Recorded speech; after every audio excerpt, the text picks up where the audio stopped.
যাত্রা শুরু করেছি কক্সবাজারের উদ্দেশ্যে। আমরা এখন আছি পর্যটক এক্সপ্রেস ট্রেনে। আপনারা অনেকেই জানেন যে এটা ঢাকা থেকে কক্সবাজার অভিমুখী সরাসরি একটি ট্রেন, এবং এই ট্রেনটা খুব অল্প দিন আগেই কিন্তু প্রচলিত হয়েছে বা চালু হয়েছে। খারাপ না, ভেতরের সার্ভিসটা মোটামুটি ভালোই বলা চলে, এবং এটা নতুন চাইনিজ কোচ দ্বারা চলছে। তবে একটা যে প্রবলেম, সেই প্রবলেমটা হচ্ছে যে টিকিটিং সিস্টেমে যথেষ্ট পরিমাণে প্রবলেম আছে।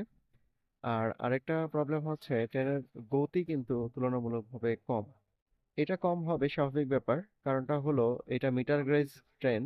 যদি ব্রড গেজ ট্রেন হতো তাহলে গতিটা এই এখন যে অবস্থায় আছে, এক্সিস্টিং যে অবস্থায় আছে, তার চেয়ে অনেক বেশি হতো।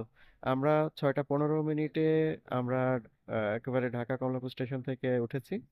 এখনো আমরা পৌঁছাইতে পারিনি। মোটামুটি আরো 1.5 ঘন্টার মতো টাইম লাগবে, মাত্র 3:30টার মতো বাজবে কক্সবাজারে পৌঁছাতে। তো সবাই ভালো থাকবেন। আর কথা